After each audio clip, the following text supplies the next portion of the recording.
Karena itu Natal tidak ada manfaat kalau kamu merayakannya tanpa terima Dia sebagai juru selamat Tuhan dan Mesias. Beberapa hari yang lalu saya bikin sebuah kalimat, sama seperti saudara bikin pesta untuk seorang teman. Saudara mendekorasi rumah untuk menghadirkan untuk pesta ulang tahun teman itu. Saudara siap segala sesuatu. Dan setelah tiba acaranya, segala sesuatu, musik gemerlap, lampu gemerlap. Tapi sahabatmu itu tidak ada di situ. Apa manfaatnya semua itu? Itu sama dengan merayakan Natal dengan gegap gempita, tapi Kristus tidak di dalam hatimu.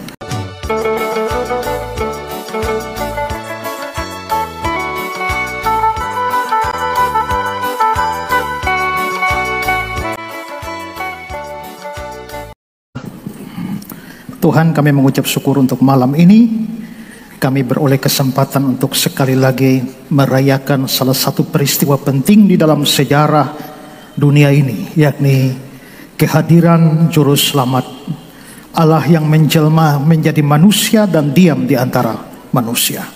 Kami berterima kasih karena Natal pernah terjadi 2000-an tahun yang lampau dan memberikan kepada kami pengharapan akan keselamatan. Terima kasih Tuhan. Sekarang kami mau mendengar firman Tuhan. Marilah Tuhan menolong kami semua supaya kami bisa diisi dengan kebenaran firman Tuhan, mengerti firman Tuhan, dan berespon dengan baik seperti tuntutan firman Tuhan. Kami siap mendengar firman-Mu. Mari Tuhan mengajar kami. Dalam nama Tuhan Yesus kami berdoa. Amin. Silakan duduk.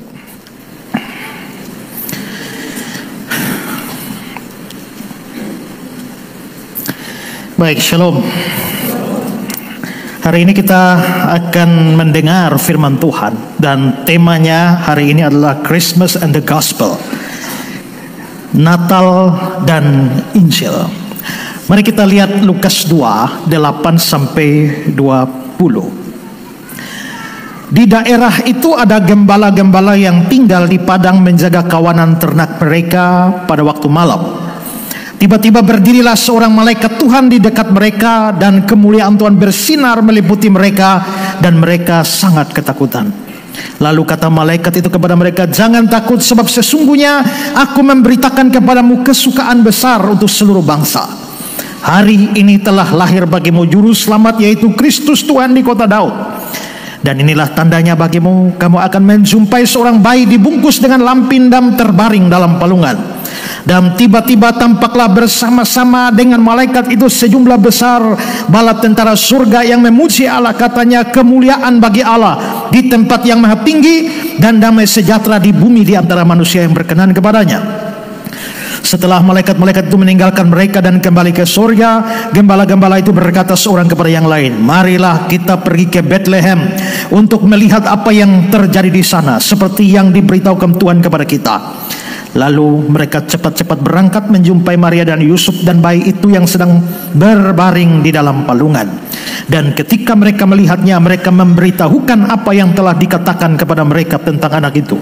Dan semua orang yang mendengar heran tentang apa yang dikatakan gembala-gembala itu kepada mereka. Tapi Maria menyimpan segala perkara itu dalam hatinya dan merenungkannya. Maka kembalilah gembala-gembala itu sambil memuji dan memuliakan Allah karena segala sesuatu yang mereka dengar dan mereka lihat, semuanya sesuai dengan apa yang telah dikatakan kepada mereka. Bapak Ibu, tema kita adalah Natal dan Injil. Kata gospel atau kata Injil ini berasal dari bahasa Yunani euangelion. Dan euangelion ini adalah sebuah kata yang dibentuk dari dua kata Yunani. Yang pertama adalah eu. Eu itu artinya baik, artinya indah. Maka nama-nama di Alkitab yang ada depannya eu itu biasa berarti baik atau indah. Misalnya ada orang nama Eutikus di dalam Kisah Rasul pasal 20. Eu itu baik, tike itu artinya nasib, sehingga Eutikus itu artinya bernasib baik. Ya. Ada juga di 2 Timotius kita melihat ada yang namanya Eunike. Eu itu artinya baik, dan Nike itu berarti kemenangan. Sehingga Eunike itu berarti sebuah kemenangan yang baik. Itu eu artinya baik. Sedangkan Angelion itu artinya berita, pesan, kabar. Maka eu Angelion itu artinya berita baik atau kabar baik. Maka Injil itu artinya kabar baik. Injil itu artinya berita baik, sebuah pesan yang baik. Dan karena itu tema kita hari ini, Christmas and the Gospel, Natal dan Injil. Sesuai dengan arti kata Injil itu, berarti boleh dikatakan bahwa tema kita ini adalah Natal dan kabar baik. Nah, saudara-saudara, memang Natal itu mengandung sebuah kabar yang baik, mengandung sebuah berita, sebuah pesan yang baik. Dan bagaimana kabar baik itu dan pesan itu? Nah, ini yang mau saya bahas pada malam hari ini. Pertama, saudara, mari kita melihat kabar baik di dalam Natal. Natal adalah kelahiran Yesus Kristus ke dalam dunia ini. Dan pada waktu Natal terjadi, sesungguhnya kabar baik sedang disampaikan kepada para gembala pada awalnya dan seluruh dunia pada akhirnya. Apa kabar baik di dalam Natal? Ada banyak kabar baik sebenarnya di dalam Natal. Tetapi kabar utama, kabar baik utama di dalam Natal adalah Allah mau, Allah bersedia, Allah berkenan menyelamatkan manusia berdosa. Kalau kita lihat ayat 10 tadi, jangan takut sebab sesungguhnya aku memberitakan kepadamu kesukaan besar untuk seluruh bangsa. Hari ini telah lahir bagimu juru selamat. Hari ini telah lahir bagimu juru selamat. Berarti Natal itu pemberian juru selamat. Juru selamat dilahirkan, dan itu menunjukkan Allah mau, Allah bersedia, Allah berkenan menyelamatkan manusia berdosa. Saudara, ingat, manusia berdosa tidak bisa menyelamatkan dirinya dari hukuman Allah. Manusia berdosa tidak ada obatnya, tidak ada caranya menyelamatkan diri, sehingga Allah akhirnya mengirimkan seorang juru selamat ke dalam dunia ini yang berkenan, bersedia menyelamatkan manusia berdosa. Saudara, saya memberitakan Injil berulang-ulang, termasuk di gereja kita ini. Dan biasanya tekanan saya waktu memberitakan Injil adalah bahwa Allah menyelamatkan, Allah memberikan juru selamat, yaitu Yesus Kristus. Tapi kali ini saya mau berikan tekanannya yang lain. Tekanannya bukan pada tindakan menyelamatkan itu sendiri, bukan. Tapi tekanan saya adalah pada maunya, bersedianya, berkenannya Allah mau menyelamatkan manusia. Jadi saya tidak bicara tindakan menyelamatkan. Saya mau bicara bahwa Allah mau, Allah bersedia, Allah berkenan menyelamatkan manusia. Mengapa ini penting, saudara? Saya bagi beberapa bagian. Pertama adalah Allah tidak berkewajiban menyelamatkan manusia berdosa. Dengar baik-baik bahwa tidak ada kewajiban bagi Allah untuk menyelamatkan manusia berdosa. Dan hal ini bisa dijelaskan lagi dalam beberapa poin yang lebih kecil. Pertama adalah Allah yang maha kudus dan maha adil. Allah pribadi yang sempurna dan kudus dan adil. Dosa terjadi adalah pelanggaran terhadap kekudusan Allah itu. Karena Allah maha kudus, maka dosa manusia secara otomatis menciptakan perpisahan antara manusia dengan Allah. Saudara-saudara, di dalam Yesaya 59 ayat 2 berkata, yang merupakan pemisah antara kamu dan Allahmu ialah segala kejahatan. Yang membuat dia menyembunyikan diri terhadap kamu sehingga dia tidak mendengar ialah segala dosamu. Segala dosamu, segala kejahatanmu, itulah yang menjadi pemisah antara engkau dan Allah. Allah itu suci, Allah itu kudus. Dia tidak mungkin bersatu dengan orang berdosa. Bahkan gara-gara dosa, maka semua orang berdosa di mata Allah itu menjijikkan. Ulangan pasal 25 ayat 16. Sebab setiap orang yang melakukan hal yang demikian, setiap orang yang berbuat curang adalah kekejian bagi Tuhan Allah. Mazmur pasal 5 dikatakan Tuhan jijik melihat penumpah darah dan penipu. Karena Allah begitu suci, begitu kudus, lalu berhadapan dengan manusia berdosa, bukan saja perpisahan terjadi, tapi kejijikan di mata Allah terhadap orang berdosa. Semua kita menjijikan di hadapan Allah. Tapi karena Allah itu juga maha adil, maka secara otomatis Allah membenci orang berdosa.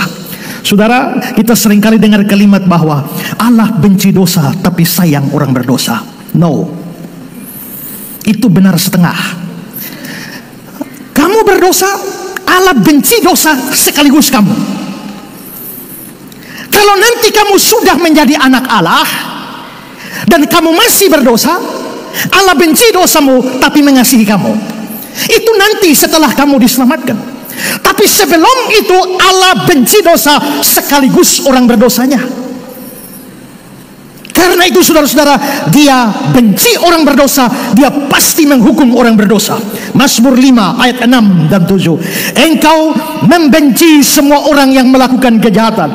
Engkau membinasakan orang yang berkata bohong. Engkau membenci. Maka semua orang berdosa dibenci oleh Tuhan Allah.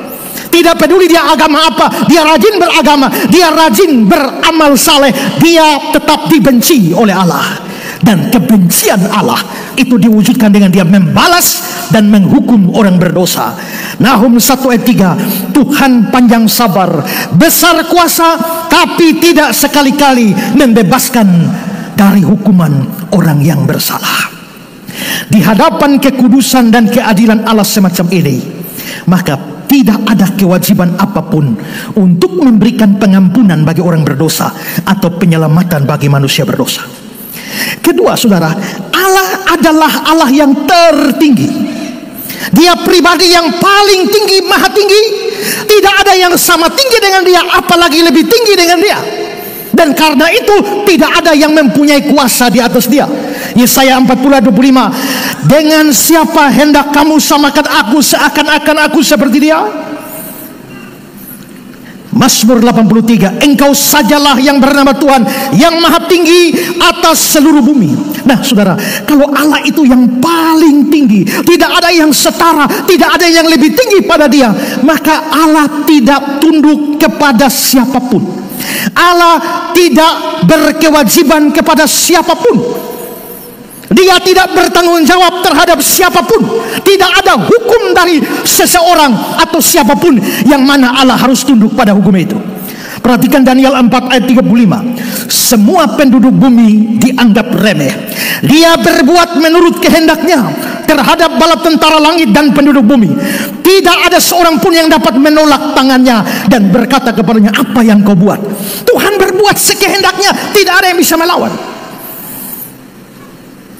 Saudara, kemarin di Surabaya saya lihat ada orang menyanyi dengan sukacita. Suka-sukamu Tuhan, suka-sukamu Tuhan. Benar, benar. Tuhan itu berbuat suka-sukanya dia. Karena tidak ada hukum di atas dia yang mengatur dia. Tidak ada pribadi di atas dia yang mana Tuhan harus tunduk kepada dia. Kalau memang dia di atas semuanya, maka memang hukumnya yang berlaku, dan dia tidak punya kewajiban untuk tunduk pada siapapun. Jika demikian, siapakah yang kasih kewajiban buat Allah menyelamatkan kamu? Siapakah yang kasih kewajiban bagi Allah untuk mengampuni kamu? Tidak ada. Maka Allah tidak punya kewajiban apa-apa menyelamatkan kita. Dan yang ketiga, Allah tidak berhutang apa-apa kepada manusia. Allah tidak berhutang apapun kepada manusia, tapi sebaliknya seluruh manusia berhutang dalam segala hal kepada Allah. Dalam kaitan dengan ini saudara, saya ingin menjelaskan sebuah ayat dari kitab Ayub. Hanya saja terjemahan ayat ini agak sukar. Bukan hanya terjemahannya yang sukar, penempatannya di dalam Alkitab terjemahan-terjemahan juga tidak sama. Di dalam beberapa terjemahan Alkitab, ayat ini ada di Ayub 41 ayat 2. Tapi di dalam terjemahan yang lain itu ada di Ayub 41 ayat 11. Saya juga bingung mengapa ayat yang sama bisa ada di ayat 2 dan di ayat 11. Tapi saya akan jelaskan itu. Ayub 41 ayat 2. Coba perhatikan ayat ini. Siapakah yang menghadapi aku yang kubiarkan tetap selamat? Itu dalam Alkitab Indonesia kita, terjemahan baru. Di dalam Alkitab bahasa Inggris, Basic Bible English, dikatakan, siapakah yang pernah melawan aku dan berhasil mengalahkan aku? Tapi dalam versi King James itu di ayat 11, siapa yang menghalangi aku sehingga aku harus membalasnya? Jadi ini menghadapi atau melawan atau menghalangi. Ini sukar terjemahannya. Kata Ibraninya di sini adalah Pa'al, dan Pa'al itu berarti melakukan atau mengusahakan atau memulai. Itu arti dasar dari kata Pa'al. Tapi dalam konteks di Ayub ini, kata itu lebih berfungsi untuk menunjukkan tindakan untuk mendahului. Dengan demikian, maka kata ini bisa diterjemahkan sebagai mendahului. Lebih tepat diterjemahkan mendahului daripada menghadapi, melawan, atau menghalangi. Dan kata yang diterjemahkan dalam King James tadi itu menggunakan bahasa Inggris klasik. Bahasa Inggris modern, kata itu berarti menghalangi, tapi dalam bahasa Inggris klasik itu bisa berarti mendahului. Maka coba sekarang kita banding dengan terjemahan lama di Ayub 41 ayat 2. Siapakah sudah mendahului aku sehingga patut aku membalas akan dia?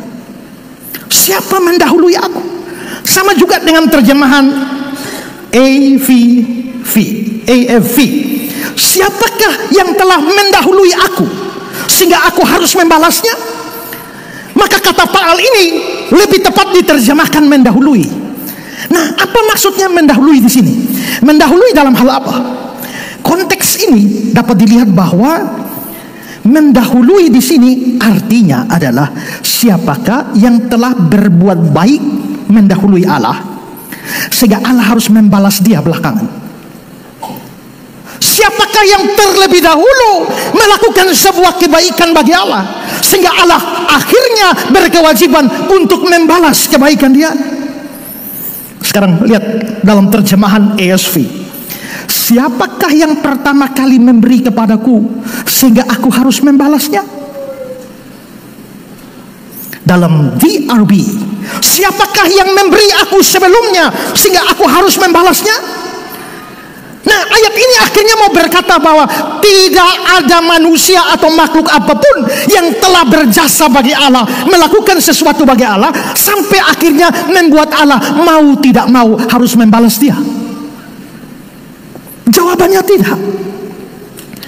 Lihat komentar dari Benson.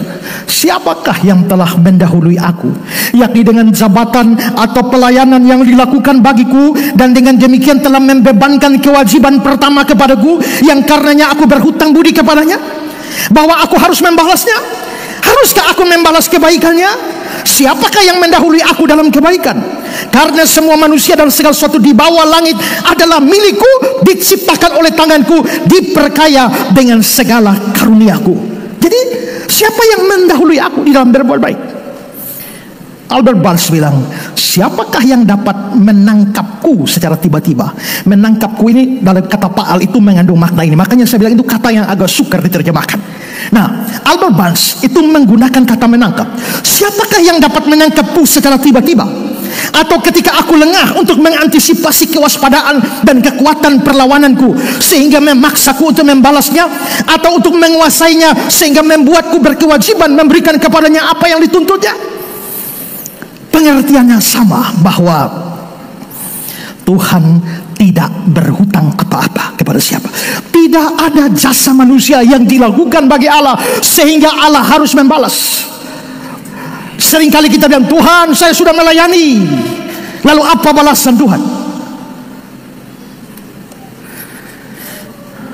Saudara, saya sejak dari muda, dari SMP saya sudah berkhotbah, kelas 1 SMA saya sudah pergi ke kampung-kampung memberitakan Injil. Hampir setiap liburan saya tidak ada di rumah, saya pergi dan menginjil di mana-mana. Saya menginjil di mana-mana sampai diserbu oleh lebah juga, seperti yang saya pernah cerita. Dan saudara-saudara, saya merasa bahwa saya sudah banyak berbuat untuk Tuhan.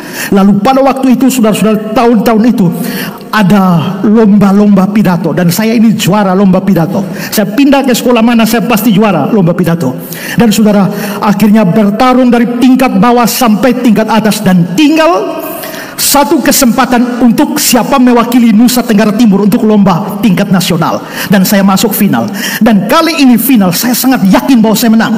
Ya, karena saya punya gaya retoris yang baik, saya punya intonasi yang baik, saya punya kemampuan meyakinkan Yuri. Tapi rupanya kali ini untuk pidato apa itu harus temanya maju tarik lot, angkat apa, tema apa, langsung ngomong. Dan lawan saya dari berbagai kabupaten, mereka masuk peranan pemuda dalam pembangunan, gampang.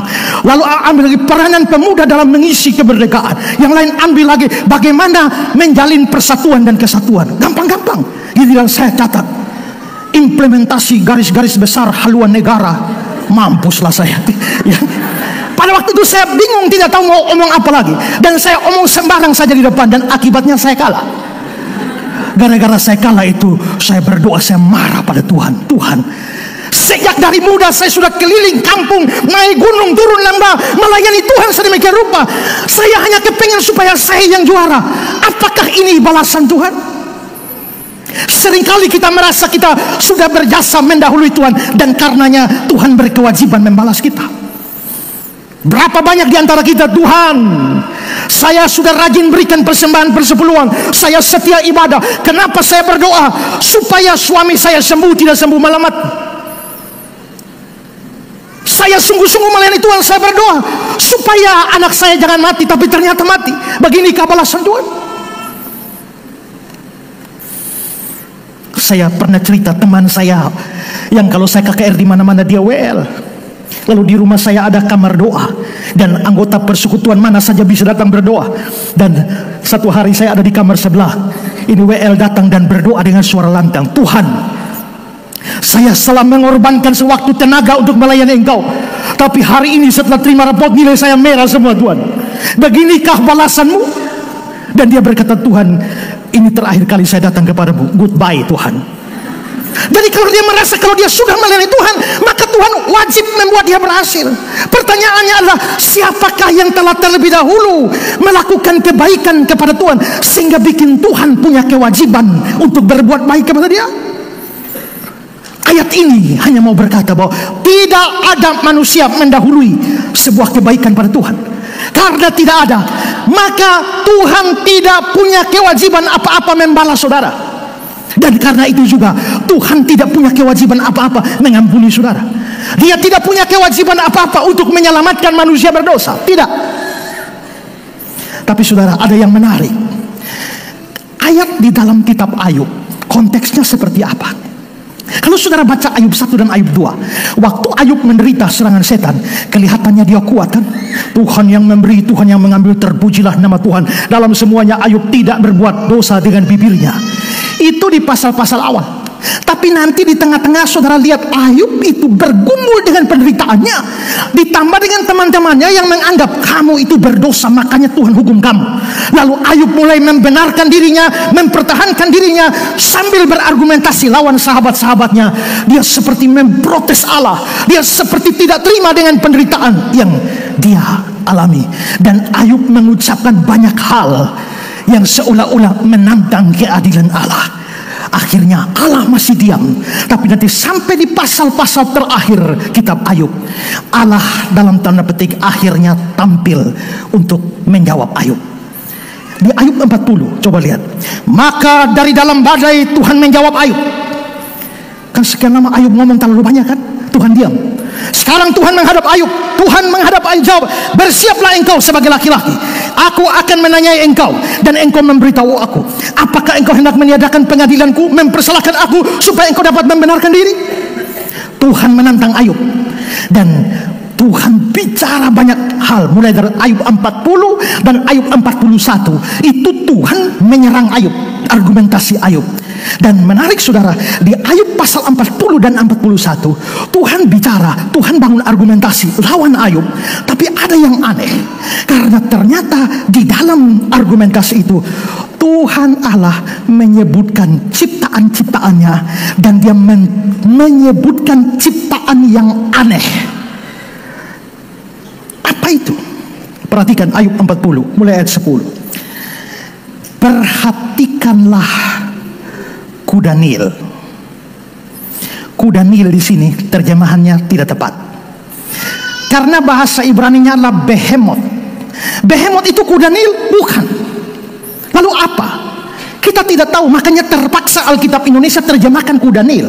Tapi sebenarnya behemoth itu bukan kuda Nil. Maka sekarang kalau kita lihat kuda Nil, kita ingat behemoth saja. Perhatikan behemoth. Perhatikan tenaga di pinggangnya, kekuatan pada urat-uratnya. Kalau ini bukan kuda Nil, sambil baca ayat ini saya minta saudara pikir ini binatang apa. Ya, perhatikan behemoth, perhatikan tenaga di pinggangnya, kekuatan pada urat-urat perutnya.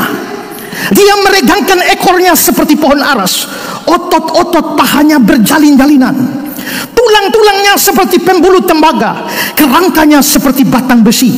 Di bawah tumbuhan teratai dia menderum, tersembunyi dalam gelagah payah. Sesungguhnya biarpun sungai sangat kuat arusnya, dia tidak gentar, dia tetap tenang. Biarpun sungai Yordan meluap, melanda mulutnya. Ini binatang apa? Terjemahan Indonesia sehari-hari bilang begini: perhatikanlah behemoth, si binatang raksasa. Binatang apa ini?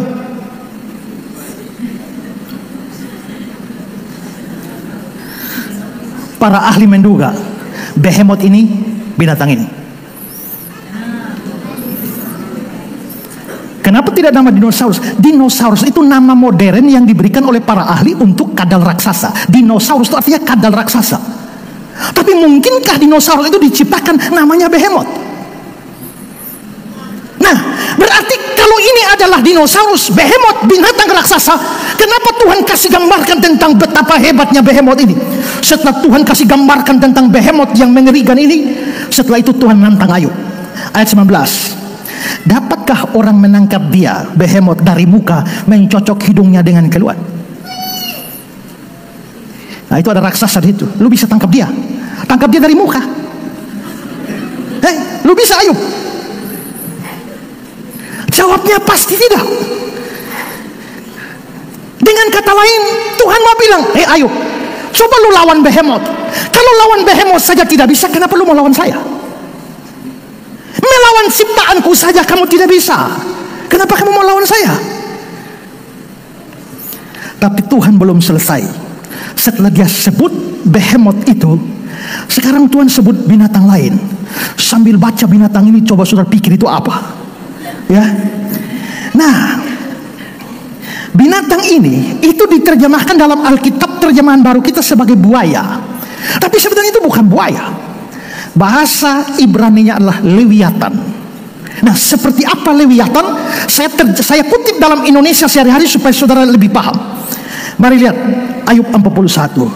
Setiap orang yang melihat lewiatan akan menjadi lemah lalu jatuh pingsan. Lihat saja pingsan. Dia ganas. Bila dia dibangunkan dari tidurnya, tak seorang pun berani berdiri di hadapannya. Siapa yang dapat menyerangnya tanpa kena cedera?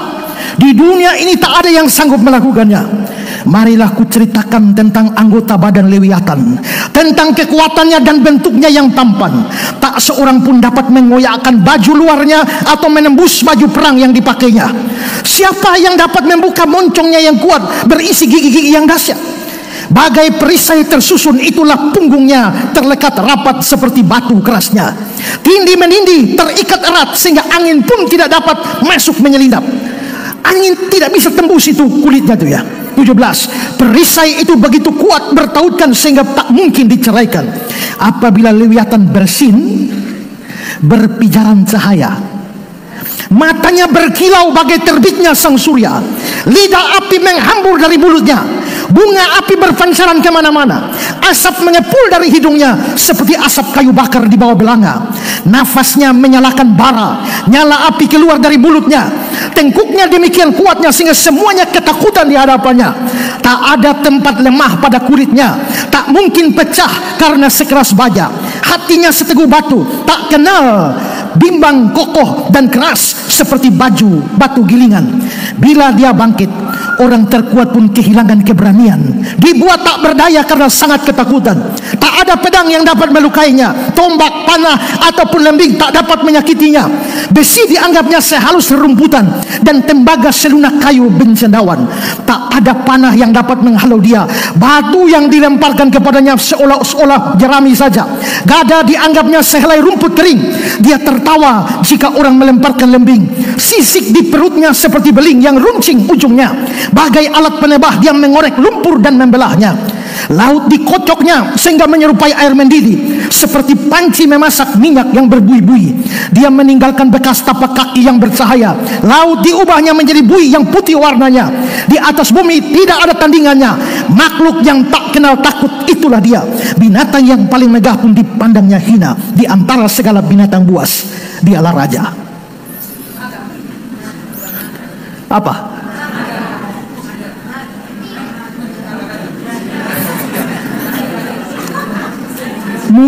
Mungkin kayak ini,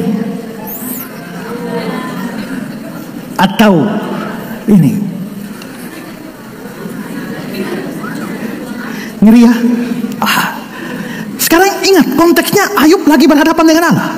Setelah Allah omong ini binatang makhluk macam ini, sekarang Allah tantang Ayub. Ayub 41. Dapatkah kau tangkap si buaya lewiatan hanya dengan sebuah pancing ikan? Dapatkah lidahnya kau tambat dengan tali-tali pengikat? Dapatkah engkau memasang tali pada hidungnya ataupun kait besi pada rahangnya? Mungkinkah ia mohon padamu untuk dibebaskan, atau berunding denganmu minta belas kasihan? Mungkinkah dia membuat persetujuan denganmu dan berjanji akan selalu melayanimu? Mungkinkah engkau mengikatnya seperti burung peliharaan dan menyenangkan hamba-hamba perempuan? Mungkinkah ia diperdagangkan oleh nelayan-nelayan dan dibagi-bagikan di antara para pedagang? Dapatkah kau tusuk kulitnya dengan tombak bermata tiga dan kau lempari dia dengan lembing yang menembus kepalanya? Sentuhlah dia sekali saja dan tak akan lagi engkau mengulanginya.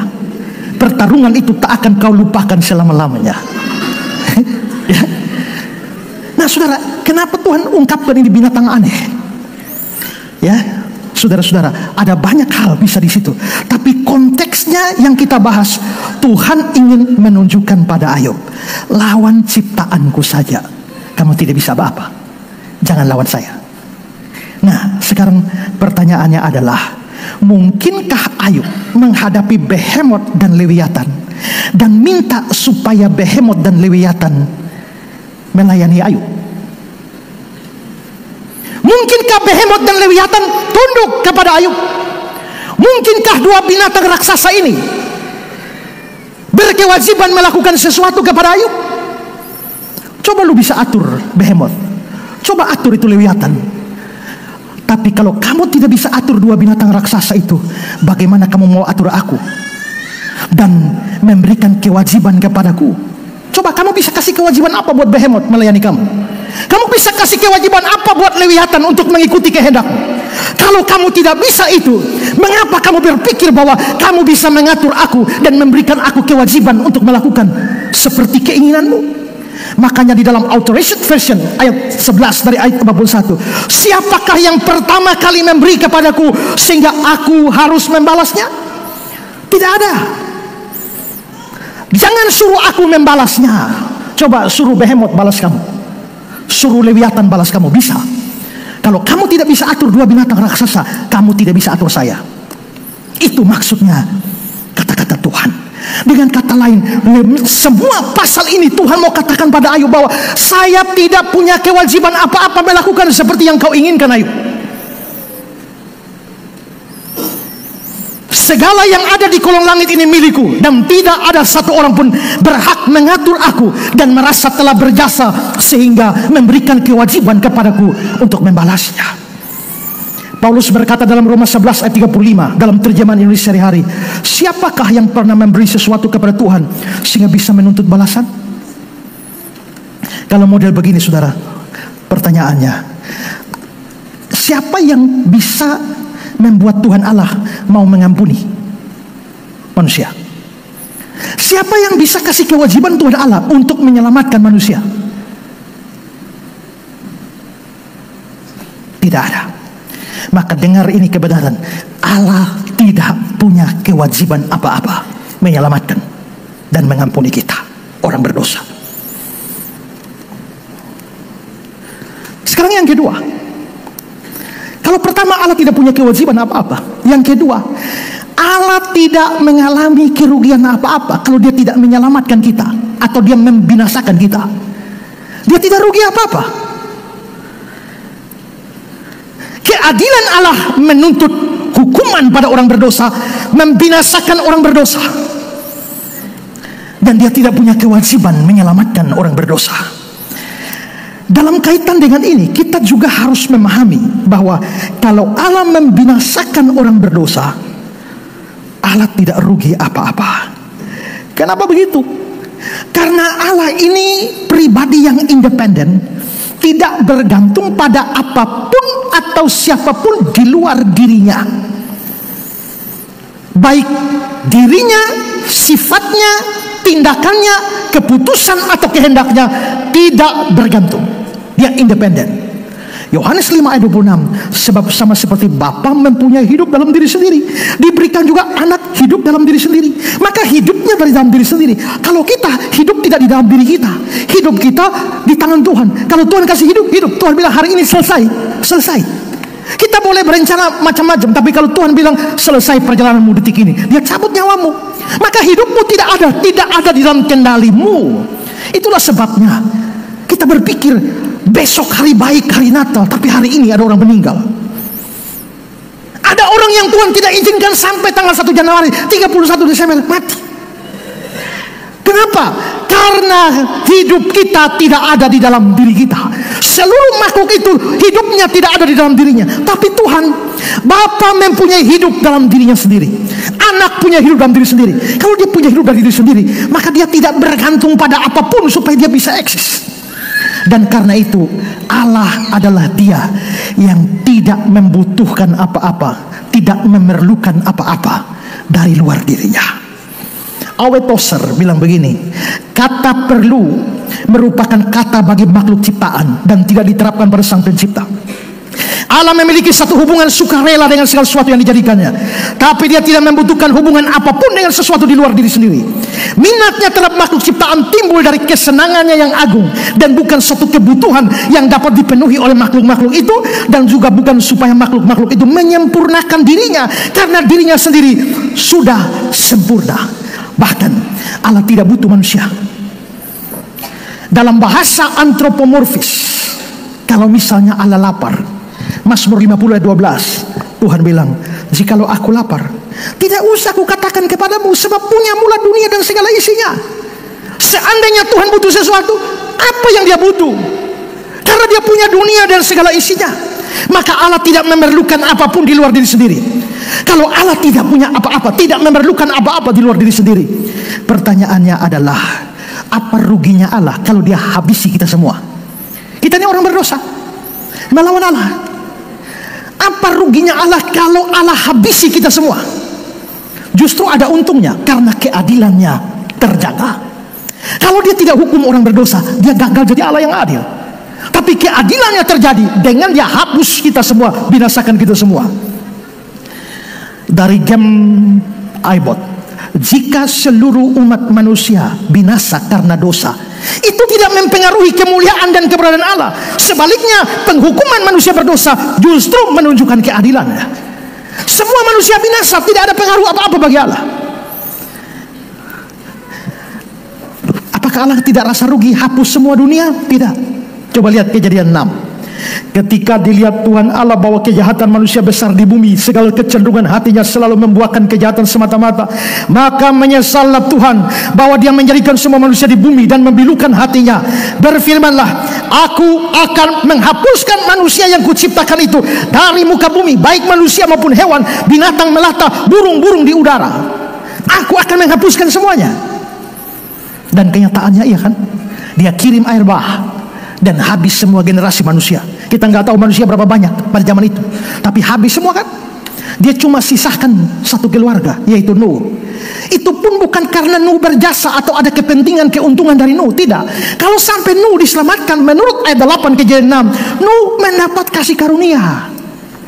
Jadi kalau seandainya Allah membinasakan seluruh dunia sekaligus Nuh, tidak ada pengaruh apa-apa bagi Allah. Dia tidak rugi apa-apa. Pada waktu orang Israel dibawa keluar dari Mesir, mau menuju Kanaan, mereka keluar banyak sekali, kira-kira 2 juta orang. Tapi Israel ini kan kepala batu, ya. Di padang gurun mereka mengeluh terlalu banyak. Akhirnya Tuhan binasakan mereka semua. Semua kira-kira 2 juta orang Israel yang keluar dari Mesir mati semua di padang gurun. Hanya 2 yang lolos masuk, Yosua dan Kaleb. Keluaran 32. Lagi firman Tuhan kepada Musa, telah kulihat bangsa ini, sesungguhnya mereka satu bangsa yang tegar tengkuk. Oleh sebab itu biarkanlah aku, supaya murkaku bangkit terhadap mereka. Aku akan membinasakan mereka. Dan kenyataannya begitu. Bilangan 14, di padang gurun ini bangkai-bangkaimu akan berhantaran. Semua orang di antara kamu yang dicatat, semua tanpa terkecuali. Mengenai kamu, bangkai-bangkaimu akan berhantaran di padang gurun ini. Ayat yang ke-33, sampai bangkai-bangkaimu habis di padang gurun ini. Ayat yang ke-35, di padang gurun ini mereka akan habis, dan disinilah mereka akan mati. Ayat 37, orang-orang itu mati karena tulah di hadapan Tuhan. 2 juta orang, dia kasih sisa 2 saja yang masuk. Tuhan tidak rugi. Rugi apa? Kalau 2 orang itu juga karena kasih karunia. Kalau dia mau habisi juga, mau apa? Semua ini meneguhkan kita pada sebuah kebenaran. Kebinasaan manusia berdosa tidak bikin Allah rugi apa-apa. Saya kasih satu kutipan lagi dari Game Bible. Allah sebagai pencipta alam semesta dan segala isinya memiliki kekayaan dan sumber daya yang tidak terbatas. Segala sesuatu yang ada di bumi, langit, di antara keduanya miliknya. Oleh karena itu, jika dia memilih membinasakan semua manusia berdosa, dia tidak mengalami kerugian apapun. Tidak ada harta, kekayaan, sumber daya yang akan berkurang darinya. Bahkan jika seluruh kehidupan manusia dihapus, kerajaannya masih akan tegak dan tak tergoyahkan. Kekuasaan dan kemuliaannya tidak tergantung pada keberadaan manusia. Kalau dia hapus kita semua, tidak ada rugi.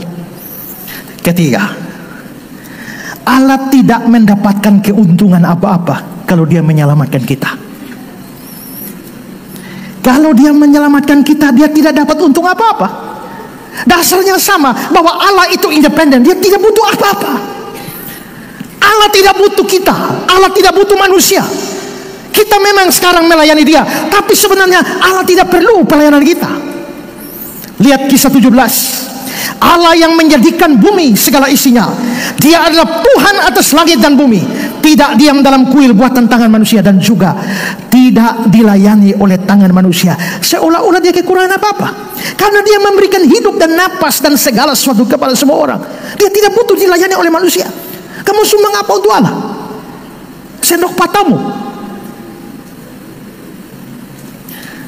Jangankan orang berdosa, jangankan orang berdosa yang diselamatkan, kebaikan kita pun tidak ada manfaat bagi Allah. Jangan kita merasa sudah berbuat baik dan ada manfaat bagi Allah. Tidak, kebaikan kita tidak ada manfaatnya. Lihat Ayub 22. Apakah manusia berguna bagi Allah? Tidak. Orang yang berakal budi hanya berguna bagi diri sendiri. Apakah ada manfaatnya bagi yang maha kuasa kalau engkau benar? Atau keuntungannya kalau engkau hidup saleh? Lu mau hidup benar, lu mau hidup saleh, apakah ada keuntungan bagi Tuhan? Tidak ada keuntungan bagi Tuhan. Henry bilang, kebenaran dan kesempurnaan orang yang paling baik di dunia ini sama sekali tidak bermanfaat atau memberi keuntungan kepada Allah. Dan karenanya mereka tidak dapat menganggap diri memiliki jasa apapun. Kesalehan manusia tidak berguna bagi Allah, tidak ada keuntungannya. Apabila ada sesuatu jasa kepada Allah yang dapat kita lakukan, mungkin sekali adalah kesalehan kita, hidup kita yang benar, dan berusaha hidup dengan sempurna. Namun jika hal ini tidak dapat memberi jasa, maka pasti tidak ada hal lain yang dapat menimbulkan jasa. Apabila seorang manusia tidak dapat membuat Allah sebagai orang yang berutang oleh karena kehidupan salehnya dan kejujurannya serta ketaatannya pada hukum, maka apalagi kecerdasan, pengetahuan, dan hikmat duniawi. Kebaikan kita saja nggak ada manfaat bagi Tuhan. Lalu apa yang kita mau andalkan? Mazmur 16 ayat 2 dalam terjemahan Brenton. Aku berkata kepada Tuhan, Engkaulah Tuhanku, karena Engkau tidak membutuhkan kebaikanku. Tuhan tidak butuh kebaikan kita. Pemazmur menyadari bahwa Allah tidak membutuhkan apapun dari manusia untuk memelihara atau meningkatkan kemuliaannya.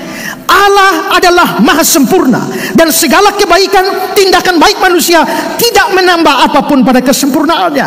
Kebaikan manusia, baik berupa ibadah, pelayanan, dan tindakan baik lain, tidak memberi manfaat langsung kepada Allah, Sang Pencipta. Allah tidak bergantung pada ciptaannya untuk memenuhi kebutuhannya, karena Dia adalah sumber segala sesuatu dan tidak membutuhkan apa-apa dari makhluk. Bahkan jika manusia tidak melakukan kebaikan, Allah tetap tidak berubah, karena Allah sumber segala kebaikan. Nah, saudara, pikirkan 3 hal ini. Pertama, Allah tidak punya kewajiban apa-apa untuk menyelamatkan kita. Bahkan Dia mewajibkan dirinya untuk membinasakan kita. Kedua, kalau kita semua musnah dan binasa, Dia tidak rugi apa-apa. Dan kalau Dia menyelamatkan kita, juga Dia tidak dapat untung apa-apa. Maka pertanyaannya adalah, lalu mengapa Dia mau menyelamatkan kita?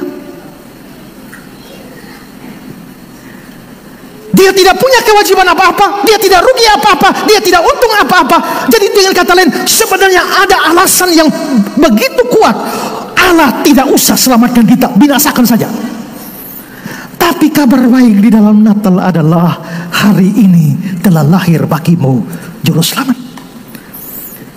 Berarti Natal itu berikan kabar baik bahwa Allah yang tidak punya kewajiban apa-apa, yang tidak rugi apa-apa, tidak untung apa-apa, sekarang mau menyelamatkan kita. Dia melakukan sesuatu yang tidak berdampak apa-apa bagi Dia, tapi Dia mau melakukan itu. Lalu apa yang menyebabkan Allah mau melakukan itu? Yang bikin Dia melakukan itu semata-mata hanya karena Dia mau, hanya karena Dia menghendakinya. Roma 9, aku menaruh belas kasihan kepada siapa aku mau menaruh belas kasihan. Aku akan bermurah hati kepada siapa aku mau bermurah hati. Jadi hal itu tidak tergantung pada kehendak orang atau usaha orang, tapi pada kemurahan hati Allah. Jadi maunya Allah memberi Juru Selamat itu hanya karena kemurahan hatinya. Yohanes 3 ayat 16 bilang, karena begitu besar kasih Allah. Efesus 2 ayat 8, karena kasih karunia kamu diselamatkan.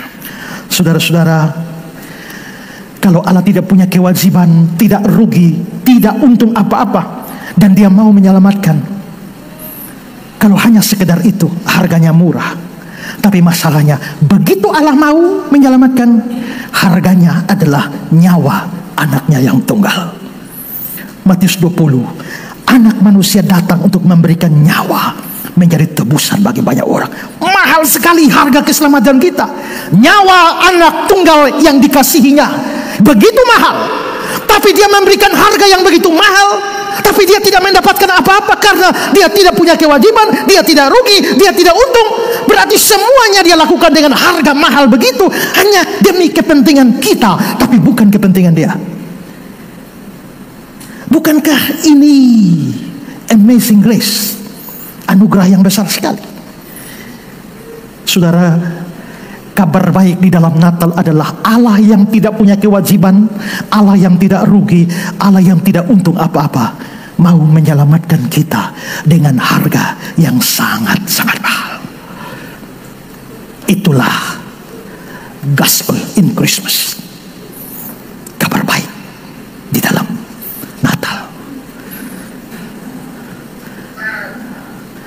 Kalau sudah seperti ini dan kita renungkan, lalu sebenarnya kita ini apa sih?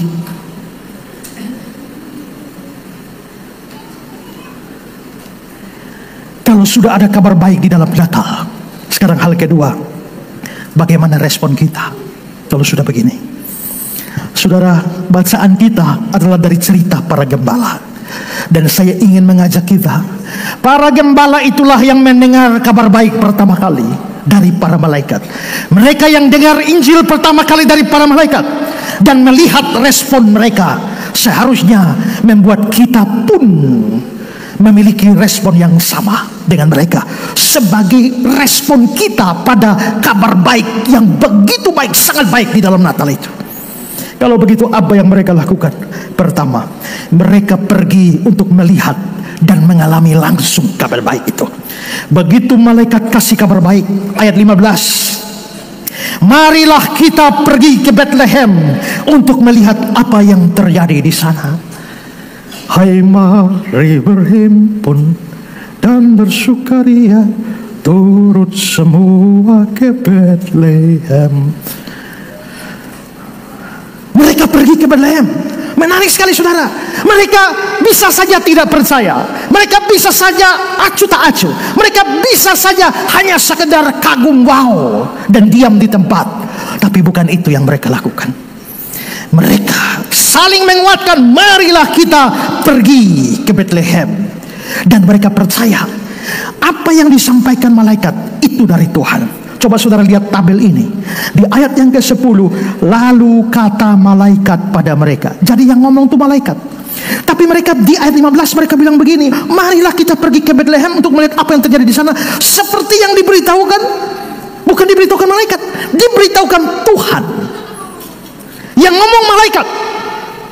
Tapi mereka percaya itu dari Tuhan. Mereka yakin. Itu berarti bahwa mereka percaya Injil yang mereka dengar itu dari Allah.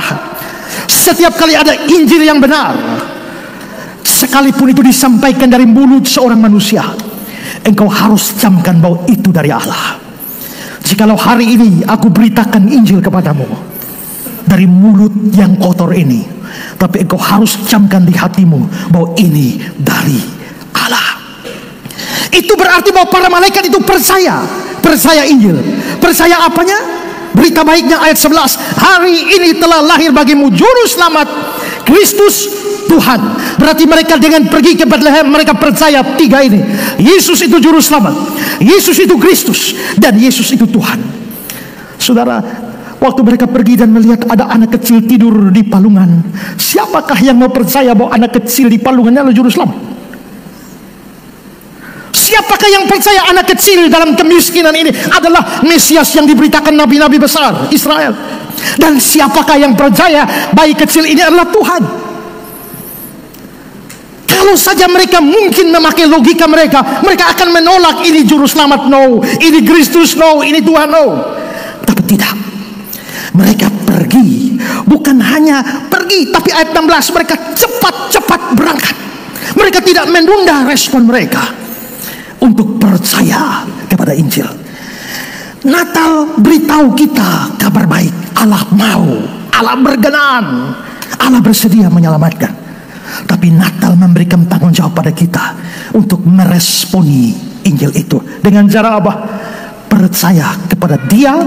Bayi yang dilahirkan pada hari Natal itu adalah juru selamat, adalah Kristus Sang Mesias, dan adalah Tuhan. Karena itu Natal tidak ada manfaat kalau kamu merayakannya tanpa terima Dia sebagai juru selamat, Tuhan dan Mesias. Beberapa hari yang lalu saya bikin sebuah kalimat, sama seperti saudara bikin pesta untuk seorang teman. Saudara mendekorasi rumah untuk menghadirkan untuk pesta ulang tahun teman itu. Saudara siap segala sesuatu. Dan setelah tiba acaranya, segala sesuatu, musik gemerlap, lampu gemerlap, tapi sahabatmu itu tidak ada di situ. Apa manfaatnya semua itu? Itu sama dengan merayakan Natal dengan gegap gempita, tapi Kristus tidak di dalam hatimu. Apalah artinya sukacita Natal tapi kamu mati tetap masuk neraka? Kamu tidak dapat kabar baik, tapi kabar buruk. Para gembala ini merespon kabar baik dengan sungguh-sungguh percaya. Kalau saudara sudah percaya, bersyukurlah. Tapi kalau ada orang belum percaya hari ini di sini, cepat-cepatlah percaya seperti para gembala ini. Karena hidup bukan di dalam diri kita, tiap saat bisa mati. Kalau di dunia ini kita merasa demi keamanan perlu asuransi, asuransi mobil, asuransi kesehatan, asuransi kematian. Tapi kenapa tidak memikirkan asuransi yang kekal, blessed assurance, di dalam tangan Yesus? Gembala-gembala pertama-tama mereka terima dan percaya kabar baik. Kedua, mereka menyebarkan kabar baik itu. Setelah bertemu dan melihat langsung kebenarannya, sudah percaya. Lihat ayat 17. Ketika mereka melihatnya, mereka memberitahukan apa yang telah dikatakan pada mereka tentang anak itu. Mereka memberitahukannya. Bahkan mereka memberitahukan, dikatakan semua orang di situ dengar. Ayat 18. Dan semua orang mendengarnya. Heran tentang apa yang dikatakan gembala-gembala itu pada mereka. Aneh kan? Ada berita Injil, para gembala percaya, orang banyak hanya heran. Saudara, tadinya para gembala mendengar Injil dari malaikat. Injil datang dari malaikat. Setelah itu, para gembala ini memberitakan Injil kepada orang lain. Mereka melakukan pekerjaan seperti pekerjaan malaikat kepada mereka. Mereka telah menjadi malaikat pembawa kabar baik bagi orang lain. John Calvin berkata, disebutkan oleh Lukas sebagai pujian atas iman para gembala, bahwa mereka dengan jujur menyampaikan kepada orang lain apa yang telah mereka terima dari Tuhan, dan merupakan sesuatu keuntungan bagi kita semua jika mereka dapat menjadi saksi atas hal ini dan menjadi semacam malaikat kedua yang meneguhkan iman kita. Semua orang yang telah percaya Injil dan menyampaikan Injil itu kepada orang lain menjadi semacam malaikat kedua. Karena malaikat pertama datang pada kabar baik di hari Natal. Semua yang karena kabar baik di hari Natal ini memutuskan, beritakan ini kepada orang lain. Kamu menjadi malaikat kedua, pembawa kabar baik. Spurgeon berkata, ketika surga mempercayakan pewahyuan yang penuh belas kasihan kepada seseorang, dia terikat untuk menyampaikan kabar baik itu kepada orang lain. Kalau kamu sudah punya Kristus pada hari Natal, banyak orang belum punya. Belajar dari para gembala, memberitakannya. Dan yang ketiga, respon mereka, mereka memuliakan dan memuji Allah. Ayat 20, maka kembalilah gembala-gembala itu sambil memuji dan memuliakan Allah. Ini respon yang wajar terhadap kasih karunia, anugerah Allah yang besar. Saudara-saudara, waktu kita mendapatkan kasih karunia, kita harus memuji dan memuliakan Allah. Tapi jangan pernah berpikir bahwa Allah memberikan Kristus supaya dia dipuji. Karena dia tidak butuh pujian kita. Pujian kita tidak menambah apa-apa bagi dia. Supaya kita memuliakan dia, jangan pikir kalau kita memuliakan dia lalu dia tambah mulia. Allah itu sudah mulia, baik kamu puji atau tidak kamu puji. Oh saudara-saudara, mari kita tinggikan Allah. Jadi kalau kita tidak tinggikan Allah, artinya apa? Allah kurang tinggi. Atau ketinggian Allah menjadi berkurang hanya karena kita tidak meninggikan dia? Tidak. Kita mau puji dia atau tidak, mau muliakan dia atau tidak, dia sudah tinggi, sudah mulia. Kalau begitu sebenarnya secara strict, pujian kita, penyembahan kita, tindakan kita memuliakan dia tidak nambah apa-apa. Dia tidak dapat keuntungan apa-apa. Tapi ini respon yang wajar dari makhluk ciptaan, bahwa kalau kasih karunia, kabar baik yang begitu dahsyat sudah disampaikan di dalam Natal, maka wajarlah kita, makhluk ciptaan ini yang masih tahu diri, untuk berterima kasih dengan memuji dan memuliakan dia. Calvin bilang, semangat mereka dalam memuliakan dan memuji Allah merupakan teguran yang tersirat atas kemalasan kita, atau lebih tepatnya atas ketidakbersyukuran kita. Jika palungan Kristus memiliki dampak yang begitu besar bagi mereka, sehingga membuat mereka naik dari kandang dan palungan ke surga, betapa jauh lebih dahsyat lagi kuasa kematian dan kebangkitan Kristus dalam mengangkat kita kepada Allah. Apa maksud Calvin? Para gembala ini hanya tahu Natal, belum tahu Jumat Agung, belum tahu Paskah. Mereka hanya lihat palungan, tapi dengan palungan itu membuat pujian mereka sampai surga. Hanya dari palungan mereka sampai surga. Tapi kita yang sekarang, kita tahu Natal kan? Ya. Kita tahu palungan kan? Ya. Tapi kita tahu salib kan? Ya. Kita tahu kubur kosong kan? Ya. Para gembala tidak tahu tentang salib dan kubur kosong, hanya tahu palungan, tapi pujian mereka sampai surga. Betapa celakanya dan tidak tahu diri kita. Sudah ada palungan, sudah ada salib, dan sudah ada kabar kosong, kubur kosong, tapi tidak membawa pujian kita sampai surga. Seharusnya setelah kita sekarang menikmati Natal, Jumat Agung, dan Paskah, seharusnya memang mengangkat kita begitu tinggi kepada Allah melalui puji-pujian dan penyembahan kita. Para malaikat percaya kepada Injil, beritakan Injil, dan memuliakan Tuhan. Inilah respon mereka terhadap kabar baik di dalam Natal. Hari ini kabar baik ini saya sampaikan lagi kepada saudara. Dan bagaimana respon kita? Saya menutup dengan komentar dari Ryle. Berbahagialah mereka yang dapat menyelami maknanya dan dengan hati yang taat kepada isinya. Kita melihat di dalam diri mereka, para gembala, mereka tidak ada keraguan atau pertanyaan atau kebimbangan. Betapapun aneh dan mustahilnya kabar itu, mereka langsung bertindak. Mereka pergi ke Bethlehem dengan tergesa-gesa. Mereka menemukan segala sesuatu persis seperti yang telah diberitahukan pada mereka. Iman mereka yang sederhana menerima pahala yang berlimpah. Mereka memiliki hak istimewa yang luar biasa untuk menjadi yang pertama dari seluruh umat manusia setelah Maria dan Yusuf yang melihat dengan mata yang percaya kepada Mesias yang baru dilahirkan. Mereka segera kembali memuliakan dan memuji Allah atas apa yang telah mereka lihat. Semoga roh kita seperti roh mereka.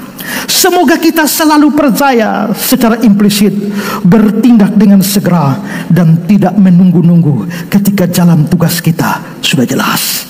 Dengan demikian kita akan mendapatkan upah seperti para gembala. Perjalanan yang dimulai dengan iman pada umumnya akan berakhir dengan pujian. Perjalanan yang dimulai dengan iman pada akhirnya akan berakhir dengan pujian. Kabar baik sudah diberitakan. Apakah sikapmu? Apakah roh kita seperti roh para gembala?